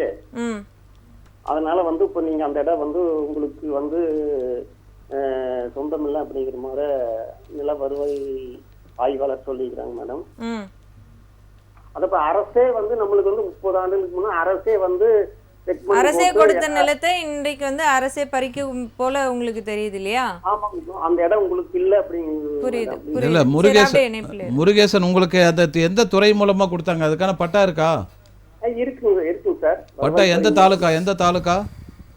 கோபி செட்டிப்பாளையம். இப்ப வந்து நம்பியூர் தாலுகா ஆயிடுச்சு. சரி. இப்ப அந்த பட்டா வந்து எந்த ஆண்டுல கொடுத்தாங்க உங்களுக்கு? 1990 சார் கொடுத்தாங்க. அது வந்து தனி வட்டாட்சியர் கொடுத்துருக்காரா? அது டிஆர்ஓவே கொடுத்தாரு, மாவட்ட வருவாய்த்துறை. மாவட்ட வருவாய். சரி. இப்போ வந்து உங்களுக்கு நோட்டீஸ் எதனா கொடுத்துருக்காங்களா ஊராட்சியில? ஊராட்சியில வந்து நாங்க அந்த பட்டா இதுக்கு வந்து கொடுத்தங்காட்டிங்க வந்து அது அதை வந்து பஞ்சாயத்து யூனியன் கணக்கில் தாக்கலாகியுள்ளது. இல்ல, பஞ்சாயத்து யூனியன் கணக்கில் தாக்கலாகணும். வருவாய் ஆவணங்கள்ல விஏஓ சொல்றாரா, ஆர்ஐ சொல்றாரா, தாசில்தார் சொல்றாரா, இல்ல பஞ்சாயத்து செக்ரட்டரி சொல்றாரா? யார் சொல்றது? வருவாய் நில வருவாய் ஆய்வாளர் சொல்றாங்க. அவர் சொல்றாரு. ஆனா எழுத்து மூலமா உங்களுக்கு எதனா நோட்டீஸ் கொடுத்துருக்காங்களா? நோட்டீஸ் வந்திருக்குங்க சார். நோட்டீஸ்ல என்ன சொல்றாங்க? நோட்டீஸ்ல வந்து உங்களுக்கு வந்து நீங்க குடியிருக்கிற இடம் வந்து அரசாங்கத்துக்கு சொந்தமான இடத்துல இருக்குது. சரி, நீங்க என்ன பண்ணுங்க, இப்போ திங்கட்கிழமை ஈரோடு கலெக்டர் ஆபீஸுக்கு போயிட்டு நீங்க ஏற்கனவே 1990 கொடுத்த அந்த வீட்டு மனை ஆர்டிஓ கொடுத்துருக்கு இல்லையா, டிஆர்ஓ கொடுத்த அந்த பட்டாவனுடைய நகல் வச்சு உங்களுடைய ஆதார் கார்டு, ரேஷன் கார்டை வச்சு ஒரு அப்பீல் கொடுங்க, மனு. அதில் வந்து இத்தனை ஆண்டுகளாக நாங்கள் வந்து அனுபவ பாத்தியத்தில் இருக்குது, அரசு கொடுத்த நிலத்தை நம்பி நாங்கள் வந்து அதில் வீடெல்லாம் கட்டியிருக்கோம். ஆமாங்க இப்போ சார். திடீர்னு வந்து வருவாய்த்துறையே வந்து சம்மந்தப்பட்ட ஆர்ஐ, எந்த ஊர் ஆர்ஐ அவர்? எலத்தூர் சார், எலத்தூர். எலத்தூர் ஆர்ஐ வந்து இது மாதிரி நோட்டீஸ் கொடுத்துருக்காரு, இது சட்டத்துக்கு புறமானது, சரி இது ஒரு மனித உரிமை மீறல், சரி எனவே இது வந்து விசாரணை பண்ணி புலத்தணிக்கை செய்து சரி எங்களுக்கு வாழ்வாதாரத்துக்கு அந்த உரிய அனுமதியையும் பாதுகாப்பையும் தரணும்னு ஒரு கோரிக்கை மனு கொடுங்க. சரிங்க சார். அது இப்போ வந்து இப்போ மின்சார கட்டணம் அந்த மாதிரி வீட்டு வசதி இதுல எல்லாம் கடன் வாங்கி கட்டி எல்லாமே அதான் நீங்கள் கடன் தொடனை வாங்கிட்டு வீடு கட்டியிருப்பீங்க, கரண்ட் எடுத்திருப்பீங்க, அதுக்கெல்லாம் வட்டி கட்டிட்டு இருப்பீங்க, எல்லாம் இருக்குது. ஆமாங்க இது அரசாங்கத்துக்கும் தெரியும், அங்கே இருக்கக்கூடிய வருவாய் ஆய்வாளர், கிராம நிர்வாக அலுவலர் எல்லாருக்குமே தெரியும். போகிற போக்கில் அவங்களுக்கு வந்து ஒரு நோட்டீஸை கொடுத்துட்டு 4 வரி எழுதி கொடுத்துட்டு போயிட்டா நம்ம போயிட முடியாது. அது மனித உரிமை மீறல். சரிங்க சார். இந்த நிகழ்ச்சி முடிஞ்ச பிறகு தெளிவாக யார் யாருக்கு எந்தெந்த முகவரிக்கு என்ன எழுதுன்னு நான் உங்களுக்கு சொல்கிறேன். சரிங்க சார், வணக்கம் சார். ஓகே, நன்றி. வணக்கம் சார். சரி சரி. ராஜேஷ் சார், இன்றைக்கு வந்து தமிழ்நாடு அரசு வந்து நிறைய நலத்திட்ட பணிகளை வந்து தொடர்ச்சியாக அறிமுகப்படுத்திட்டு வருது. புதுமை பெண், மகளிர் உரிமை தொகை, இலவச பயணம், அதுபோல் தோழின்ற ஒரு மகளிர் தங்கும் விடுதிகள், படிக்கக்கூடிய மாணவிகளுக்கு தமிழ் புதல்வன், இது போன்ற திட்டங்கள் வந்து பார்ப்பதற்கு நல்லாவும் இருக்குது, செயல் திட்டமாகவும் நல்லா இருக்குது. ஆனால் இன்னொரு பக்கம் பார்த்தோம் அப்படின்னா தேர்தல் வாக்குறுதிகள் அப்படின்னு கொடுத்த மிக நீண்ட பட்டியலில் நிறைய விஷயங்கள் நிறைவேற்றப்படாமல் இருக்குது. கண்ணுக்கு தெரியாமல் அத்தியாவசிய தேவைகள், மக்கள் பயன்படுத்தக்கூடிய விஷயங்களில் விலை உயர்வு அப்படிங்கிற ஒரு விஷயம், கட்டண உயர்வு அப்படிங்கிறது தொடர்ச்சியாக நடந்துக்கிட்டே இருக்குது. இதை நீங்கள் எப்படி பார்க்குறீங்க? கடந்த 2021 ஆளுகின்ற திராவிட முன்னேற்ற கழக அரசு வந்து அவங்களுடைய தேர்தல் வாக்குறுதியில் வந்து 500க்கும் மேற்பட்ட வாக்குறுதிகளை, கவர்ச்சியான வாக்குறுதிகளை கொடுத்தார்கள், அள்ளி வீசினார்கள், தெளித்தார்கள் கவர்ச்சி திட்டங்களை. ஆனால் அதில் வந்து புள்ளிவரத்தை பார்த்தீங்கன்னா கேஸ் மானியத்தில் 100 ரூபாய் தரேன்னு சொன்னாங்க, அது இன்னமும் தரலை. அதே போல் கல்வி கடன், எஜுகேஷன் லோன்லாம் வந்து தள்ளுபடி பண்ணுறேன்னு சொன்னாங்க, அது நிறைவேற்றி தரல. நீட்டுக்கு நாங்கள் தடை சட்டத்தை கொண்டு வரோன்னு சொன்னாங்க, நீட்டுக்கு தடை சட்டத்தை நாங்கள் ஏற்றுவோம், கொண்டு வரோன்னு சொன்னாங்க. பெட்ரோல் டீசலுக்கு 4 ரூபாய் 5 ரூபாய் குறைக்கிறேன்னு சொன்னாங்க. அதுபோல் பழைய ஊதிய திட்டத்தை, ஓய்வூதிய திட்டத்தை கொண்டு வரணும் அரசு ஊழியர்களுக்கு அவங்க வந்து ஆசை வார்த்தை கூறினார்கள். இது தவிர மின் குறைப்பு செய்கிறோம், பால் குறைப்பு செய்கிறோம் என்று எல்லாம் சொன்னாங்க. பால் ஆவினில் வந்து ஒரு 3 ரூபாய் குறைச்ச மாதிரி குறைச்சி ஏற்றி விட்டாங்க, கரண்ட்டு அதே மாதிரி குறைச்ச மாதிரி குறைச்சி ஏற்றி விட்டாங்க. இதில் வந்து டாஸ்மாகில் விற்கக்கூடிய அந்த சரக்கில் அதில் கூட ஒரு பாட்டிலுக்கு 10 ரூபாய் 20 ரூபாய் கொள்ளை அடிக்கிறாங்க. இது மட்டும் இல்லை, பிடிஎஸ் என்ற கூட பப்ளிக் டிஸ்ட்ரிபியூஷன், ஏறக்குறைய தமிழ்நாட்டில் 2.5 கோடி ரேஷன் கார்டுகள் இருக்குது. அந்த ரேஷனை நம்பி இருக்கக்கூடிய விளிம்பு நிலை மக்கள், இன்னைக்கு கூட நான் எங்கள் வீட்டில் ரேஷன் அரிசி சாப்பாடு தான் சாப்பிட்டேன், பெருமையாக சொல்கிறேன். அப்போ இந்த விளிம்பு நிலை மக்கள், வறுமை, ஏழ்மை, இல்லாமை, கல்லாமை நிலையுள்ள மக்கள் வந்து 2.5 கோடி பேர் ரேஷன் கார்டு நம்பிட்டு இருக்காங்க. அவங்களுக்கு கொடுக்கக்கூடிய அந்த பொருட்களை ஏற்றுமதி இறக்குமதி செய்யக்கூடிய லாரி டெண்டர் இருக்கு இல்லைங்களா, அதில் கூட 992 கோடி ஊழல் நடந்திருக்கு. கனிம வளங்கள் கொள்ளையடிக்கப்பட்டிருக்கின்றன. 100 லட்சம் மெட்ரிக் டன் சுரங்கங்கள் வந்து கோரையில் கொள்ளையடிக்கப்பட்டிருக்கிறது. தமிழ்நாடு மின்சார வாரியம் கொள்முதல் செய்த நிலக்கரியில் கோடிக்கணக்கான கொள்ளையடிக்கப்பட்டிருக்கிறது. அதனுடைய நிறுவனர் அம்பானி, அதானி அவர்கள் வந்து முதலமைச்சரே பார்த்துட்டு போயிருக்காங்க. இன்னும் செய்தி மக்கள் தொடர்பு துறை அது செய்தியாவே சொல்லலை. இந்த நிலைகள் எல்லாம் நான் சொல்லவில்லை, மக்களிடம் இது எதிரொலிக்கிறது. மக்கள் வழிகாட்டிக்க தமிழ்நாடு முழுவதும் வெளிமலையில மக்கள் வந்து எல்லாரோட நாங்கள் தொடர்பில் இருக்கோம், களத்தில் இருக்கிறதுனால கிடைக்கக்கூடிய தகவல்களை தான் இங்கே நாங்கள் புகார் பெட்டியில் புகாராக பதிவு செய்கிறோம். இந்த ஆளுங்கட்சிக்கு இன்னும் 8 மாதங்கள் தானே இருக்கிறது. இன்று வரை அவர்கள் தங்களுடைய தவறுகளை திருத்திக் கொள்ளாமல் மன்னர் ஆட்சி முறையை, அரசர் இளவரசர் என்ற போக்கில் இதில் போனாங்கன்னு சொன்னால் 2020 இவர்களுக்கு எதிரான நிலை தான் வரும் என்பதை தாழ்மையோடு பதிவு செய்கிறேன். நிச்சயமா மிக ஆழமான கருத்து. அரசாங்கமும் இதை வந்து ஆளும் கட்சி நிச்சயமாக இதை கவனத்தில் கொண்டு துரிதமாக செயல்பட வேண்டிய காலகட்டம் இது. மக்களுக்கான பலன்களை கொடுக்கக்கூடிய திட்டங்களை அறிமுகப்படுத்தக்கூடிய அதே வேளையில் மக்களுக்கான அத்தியாவசிய தேவைகள் இருக்கக்கூடிய பொருட்களில் கை வைக்காமல் அவர்களுக்குண்டான, சாமானிய மக்களுக்குண்டான ஒரு அரசாக செயல்பட வேண்டும் என்று புகார்பெட்டி வாயிலாக சொல்லிக்கொள்கிறோம். நிகழ்ச்சியின் அடுத்த அழைப்பாளர். வணக்கம், புகார்பெட்டி, யாருங்க அழைக்கிறீங்க?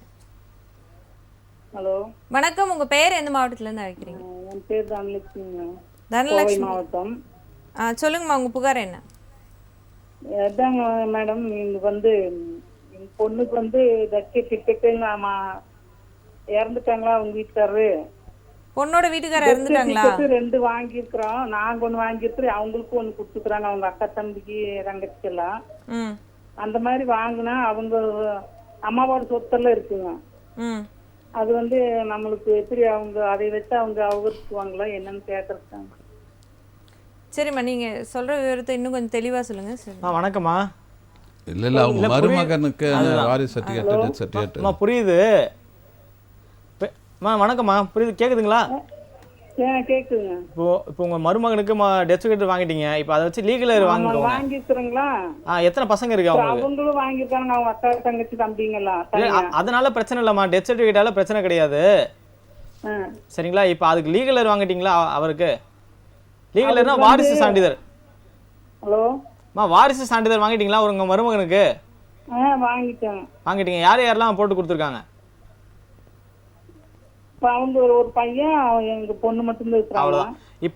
இப்போ உங்க மருமகனுடைய அம்மா வழி சொத்தோ அப்பா வழி சொத்தோ தாத்தா வழி சொத்தோ எது வந்தாலும் இந்த வாரிசு சான்றிதழ்ல யார் யார் பேர் இருக்கோ, இப்போ உங்க பொண்ணு பேர் இருக்கும், உங்க பேரன் பேர் இருக்குன்னா இவங்க கையெழுத்து போட்டா மட்டும் தான் விற்கவோ இல்ல விடுதலை செய்யவோ முடியும். சரிங்களா? அவங்களால எதுவும் செஞ்சிட முடியாது, நீங்க பயப்பட வேண்டியதில்லை. சரிங்களா? அவங்க கிட்ட ஒரு டெத் சர்டிஃபிகேட் இருக்கு, அவங்க ஏதாவது பொய்யா ஒரு லீகலர் வாங்கிடுவாங்களா அப்படிலாம் நீங்க பயப்பட வேண்டியதில்லை. சரிங்களா? நன்றிம்மா. அழைத்தமைக்கு நன்றி சார். இன்றைக்கு நம்ம அடித்தட்டு மக்களுக்கான நீதி நியாயம், பொதுமக்களுக்கான நீதி நியாயம் இதெல்லாம் பேசக்கூடிய அதே நேரத்தில் மூன்றாம் பாலினத்தவர்களுக்கு உண்டான அங்கீகாரம் எந்த அளவுக்கு தமிழ்நாட்டில் ஓவரால் இந்தியா லெவல்லையும் சரி தமிழ்நாட்டில் எந்த அளவுக்கு அவங்களுக்கான அங்கீகாரம் இருக்குது, இன்னும் அவங்க எல்லா விஷயங்கள்லாம் சிரமப்படுறாங்க, அவங்க சிரமப்படுறதுக்கு ஏதாவது சட்டத்தில் அதை அவங்க படக்கூடிய கஷ்டங்களுக்கு நிவர்த்தியாக சட்டத்தில் என்னென்ன வழிவகைகள் இருக்கிறது? இல்லை, அவங்களுக்குன்னு இப்போ தனி இடஒதுக்கீடுலாம் கொண்டு வந்திருக்கோம், அதெல்லாம் இருக்குது தனியாக. ஆனால் அந்த மக்கள் இன்னுமே கல்வியிலையும் வேலைவாய்ப்புலையும் சரியான அந்த பங்கை வகிக்க மாட்டுறாங்க. அது இன்னும் அவங்களுக்கு போய் சேரலையோ அப்படின்னு தோணுது. ஏன்னா அவங்க நான் நிறைய பேர் பார்க்குறேன், ஒரு சில நம்மளுக்கு தெரிஞ்ச நண்பர்களே கூட இருக்காங்க. ஸோ இவங்க பெரும்பாலும் ஒரு ஒரு குறிப்பிட்ட ஒரு வட்டத்துக்குள்ளேயே அடைச்சிக்கிறாங்க தன்னை தானே. நம்ம பார்க்கல இருக்கிறாங்கன்றனால நான் இந்த கேள்வி கேட்குறேன், இவங்க அவங்களுடைய குடும்பத்தாராலேயே நிராகரிக்கப்பட்ட நபர்களாக தான் இருக்கிறாங்களா? உண்மை அப்படிதான் இருக்காங்க.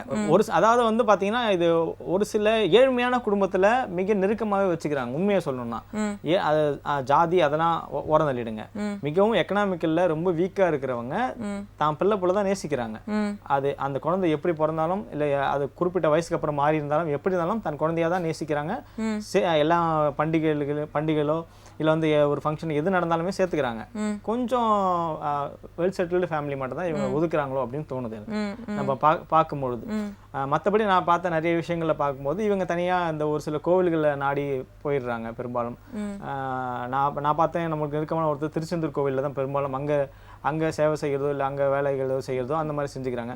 பட் இவங்களுக்கு சமூக பாதுகாப்புன்றது மிக குறைவாக தான் இருக்கிறதுன்னு எனக்கு தோணுகிறது. சட்டமும் சரி சமுதாயமும் சரி இவங்களை ஒரு தனி பார்வையில் தான் பார்த்து கொண்டு இருக்காங்க. அவங்களுக்கும் ரத்தம் சதாலாம் இருக்க தான் செய்யுது, ஃபீலிங்ஸ் இருக்க தான் செய்யுது. இன்னும் சொல்லப்போனால் நம்ம சராசரி மக்கள் ஒரு குழந்தை மேலேயோ ஒரு ஏழ்மையான ஒருத்தர் மேலேயோ பரிதாபப்படுறதை விட இவங்க மிக அளவுக்கு ரொம்ப, ஏன்னா அவங்க வளர்றதே ஒரு ஒரு ஒரு ஒரு ஒடுக்கப்பட்டு தான் வளர்றாங்கன்னும் பொழுது அவங்க ரொம்ப ஈஸியா புரிஞ்சுக்கிறாங்க ஒரு ஃபீலிங்ஸை. நம்ம பார்க்கும்போது தெரியுது, ஒரு தட்டி கொடுக்கறதா இருக்கட்டும், ஒரு விஷயங்கள் செய்யறதாகட்டும், அவங்கள விட ஒரு சிறந்த தாயோ தந்தையோ நம்மளால பாத்திர முடியாதுன்னு தோணுது நம்ம பார்க்கும்போது. இருந்தாலும் இதுலயும் ஒரு சில பேர் செய்யக்கூடிய ஒரு சில முகம் சுளிக்கக்கூடிய ஒரு விஷயங்களால மத்த எல்லாருமே அதை பாதிக்கப்படுறாங்க. இல்ல அந்த முகம் சுளிக்கும் செயல் அப்படின்னு நம்ம பொத்தாம் பொதுவா சொல்லிட்டு நம்ம கடந்து போயிடுறோம். ஆனா அந்த நிலைக்கு தள்ளப்படக்கூடியது யார்? சமூகத்தாலையும் அந்த குடும்பத்தாராலையும் தான் அவங்க அந்த நிலைக்கு தள்ளப்படுறாங்க.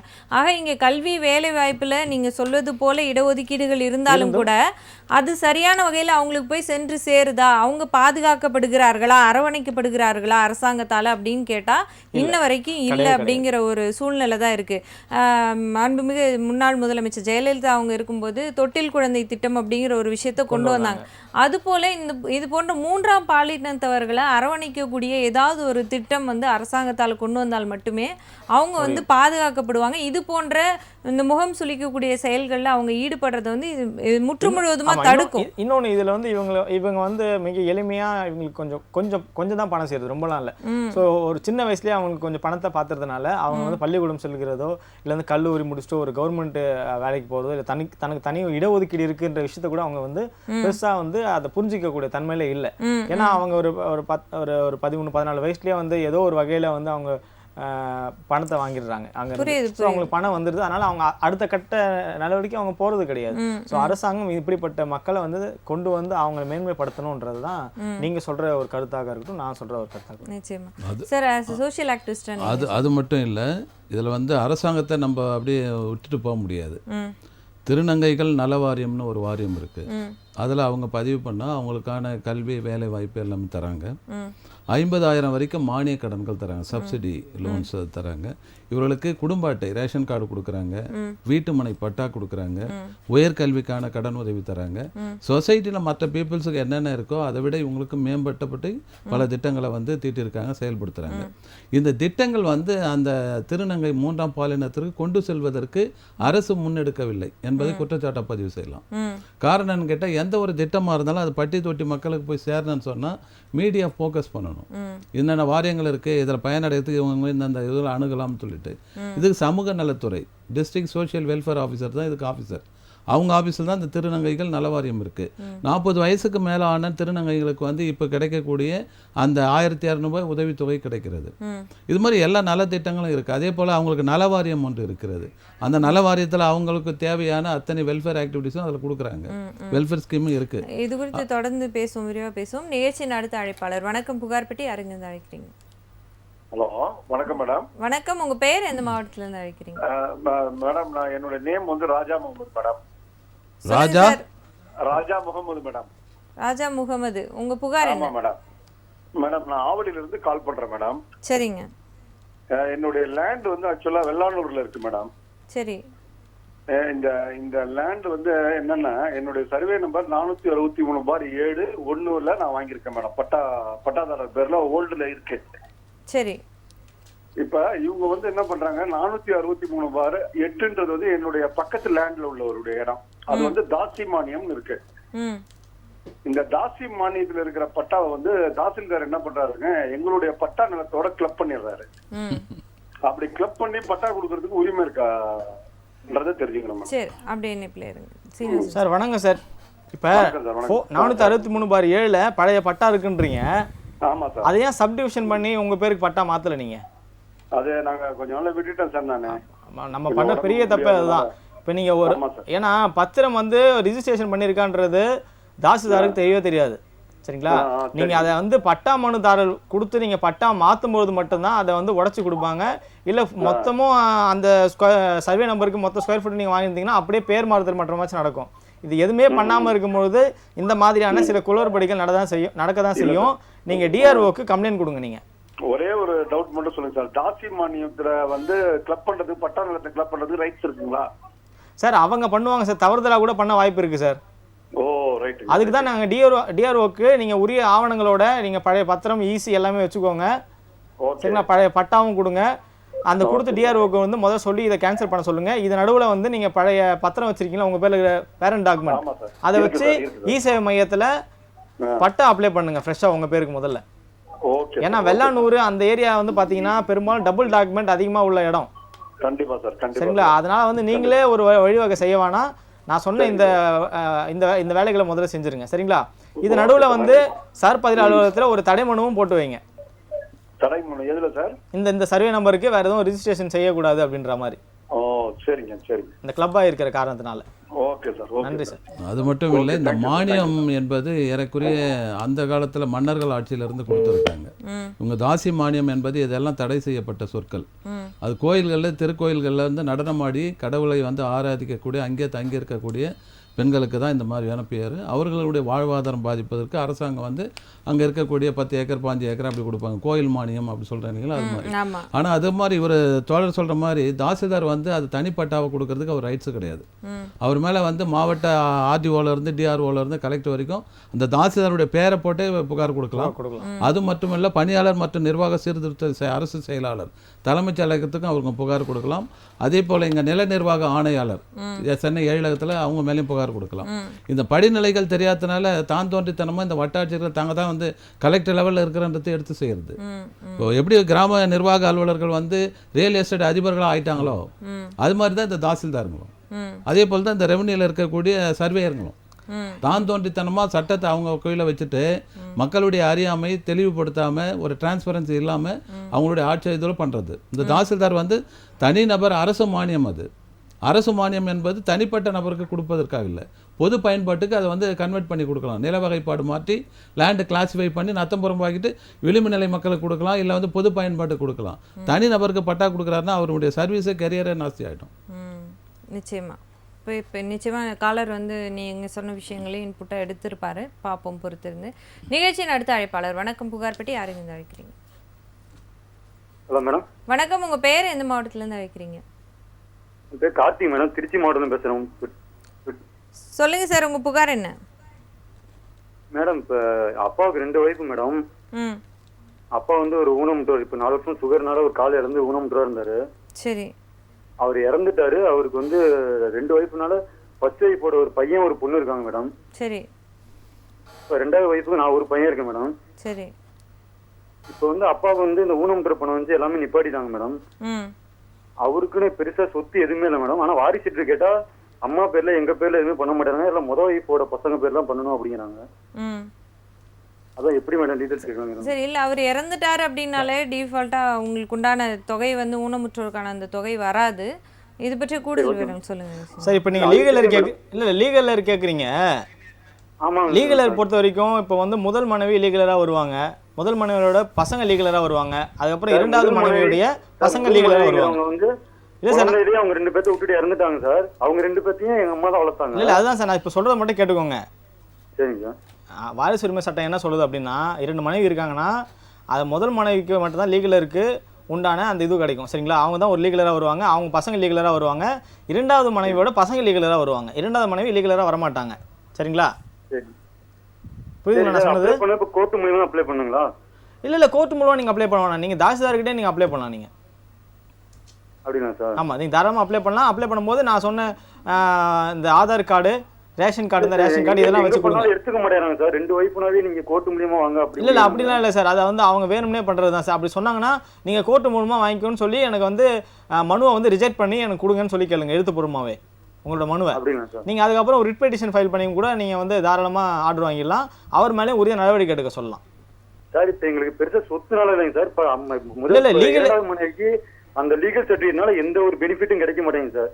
இல்லை எனக்கு புரியுது சார், லீகலருக்கு தான் நான் சொல்கிறேன். அவருக்கு சொத்து இருக்குன்னு அவசியம் கிடையாது. அவர் ஏதாவது டெபாசிட் கூட பேங்க்கில் பண்ணி வச்சுருந்துருப்பாரு, அது உங்களுக்கு வரலாம். ஸோ நான் என்ன சொல்கிறேன், 2வது மனைவியுடைய பசங்க அவங்க கண்டிப்பாக லீகலராக வருவாங்க. சரிங்க சார். சரிங்களா?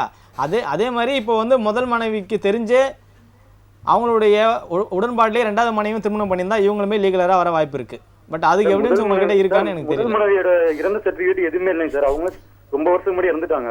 சரி. எதுவுமே வாங்க மாட்டாங்க சார் அப்பெல்லாம். இல்லை அவங்க இறப்பு சான்றிதழ் கூட இல்லையா? அவங்க இறந்தப்பெல்லாம் இந்த பெரிய இதெல்லாம் தெரியலைங்க சார். அப்பெல்லாம் வாங்கல. இப்போ அப்பாவுக்குலாம் வாங்கியாச்சு. சரிங்க. அப்பாவுக்கு பாட்டாவுக்குலாம் வாங்கியிருக்கு. அவங்க அப்பயே இறந்தனால அதெல்லாம் வாங்க மாட்டாங்க சார். சரிங்க. இல்லை இதுக்கு நீங்கள் அப்ளை பண்ணுங்க. அப்படின்னா கோர்ட் மூலமாக தான் நீங்கள் வாங்கணும். இதை லீகலர் இறப்பு சான்றிதழ் இல்லைன்னு சொன்னீங்கன்னா. சரிங்க சார். ஆமாம், நான் சொன்னது நீங்கள் என்ன கேட்டீங்க, 2வது மனைவி லீகலராக வருவாங்களான்னு கேட்டீங்க. அது வரமாட்டாங்கன்னு சொல்லிட்டு அவங்க பசங்க மட்டும் தான் லீகலராக வர முடியும். இல்லை தோழர், நீங்கள் கோர்ட்டுக்கெல்லாம் போகிறதுக்கு முடியலன்னு சொன்னால் வருவாய் கோர்ட் ஆட்சியர், ரெவன்யூ டிவிஷன் ஆஃபீஸர், ஆர்டிஓ தான் இப்போ ஆஃபீஸர். அதுக்கு உங்களுக்கு இறந்த சர்டிஃபிகேட் இல்லைன்னா கூட நீங்கள் மனு கொடுங்க. நாங்கள் வந்து கல்வி அறிவு நிலையில் யாராண்ட எங்கே பதிவு பண்ணணும்னு தெரியாத விட்டுட்டோம். அதனால் வந்து எங்களுக்கு வந்து நீங்கள் வந்து அதை கள விசாரணை பண்ணி VORI மூலம் புல தணிக்கை செய்து அதன் அடிப்படையில் எங்களுக்கு வந்து டெத் சர்டிஃபிகேட்டுக்கும் மற்ற வாரிசு சர்டிஃபிகேட்டுக்கும் நீங்கள் அனுமதிக்கணும்னு சொல்லிட்டு ஒரு மனு வருவாய் கோர்ட் ஆட்சியருக்கு கொடுங்க. நீங்கள் கோர்ட்டுக்கெல்லாம் அலைய வேண்டியதில்லை. அவர் கொடுத்து அது முடியாத நிலையில் தான் வந்து வழக்கறிஞர் சொன்ன மாதிரி எழுத்து மூலமாக நீங்கள் நீதி பேராணை கோர்ட்டு மூலமாக அணுகுன்னு சொல்லிட்டு கொடுத்தா நீங்கள் அதன் பிறகு சட்ட ரீதியாக போகலாம். இப்போ சமீபத்தில் சென்னை உயர்நீதிமன்றம் என்ன சொல்லியிருக்குன்னா, நீங்கள் வந்து ஒரு அஃபிடேவிட் கொடுத்தா போதும், சொந்தக்காரங்களோ இல்லை உறவினர்களோ இவருக்கு இவர் தான் வாரிசு, இல்லை இவங்க இந்த நேரத்தில் இங்கே இறந்துட்டாங்க, அந்த மாதிரி யாராவது அஃபிடேவிட் கொடுத்தா அதை வச்சு கூட இது கொடுக்கலாம், சர்டிஃபிகேட் கொடுக்கலாம் அப்படின்னு சொல்லியிருக்காங்க. அதனால் உங்களை ஐயா சொன்ன மாதிரி கலாய்வு செஞ்சு இந்த சர்டிஃபிகேட்லாம் கொடுத்தாங்கன்னா அதை வச்சு கூட நீங்கள் வாங்கிக்கலாம். இப்போ அந்த முதல் வைப்போட பசங்க எல்லாருமே ஒத்துமையாக தான் சார் இருக்கும். அவங்க எங்கே வேணால் சொல்கிறேங்கிறாங்க. இவங்க வந்து இங்கே தாசில்தார் ஆபீஸ்ல வந்து எல்லாம் நீங்க கோர்ட்டு மூலியமா வரணும்னு அனுப்பிச்சு விட்டுட்டே இருக்காங்க. அதனால அது இல்லாத ஊருக்கு வழி சொல்கிறது ஐயா. ஒரு 100 ரூபாய் கோர்ட்டு ஒரு இதில் கோர்ட்டு பேப்பரில் ஸ்டாம்ப் பேப்பரில் முதல் வாரிசு பிள்ளைங்களும் நீங்களும் வந்து ஒரு அஃபிடவிட் வந்து செல்ஃப் அஃபிடவிட் சொல்லுவாங்க. அதை நீங்கள் தாக்கல் பண்ணுங்கள். ஆர்டிஓக்கு போங்க. வருவாய் கோட்டாட்சியர் தான் உங்களுக்கு இதற்கு தீர்வு காணக்கூடிய அலுவலர். சரி ஓகே. அப்படி நீங்கள் அவராண்ட போக முடியல, வர திங்கக்கிழமை கலெக்டர் ஆஃபீஸில் போயிட்டு நாங்கள் சொன்ன தகவல்லாம் பதிவு பண்ணி ஒரு புகாராக கொடுங்க. அவர் ஆர்டிஓக்கு ரெஃபர் பண்ணுவார். சரி ஓகே சார், தேங்க்யூ. நன்றி சார். ராஜேஷ் சார் சொன்னது போல் இந்த 3ஆம் பாலினத்தவர்களுக்கு உண்டான திட்டங்கள்லாம் நிறைய சார் சொன்னார். அதெல்லாம் இருந்தாலுமே கூட அவங்க இன்னும் சோஷியலி வந்து எல்லாரோடையும் கிளப் ஆக முடியாத ஒரு சூழல் இருக்குது. அவங்க வந்து தனித்து விடப்படக்கூடியவர்களாகவே இருக்கிறாங்க.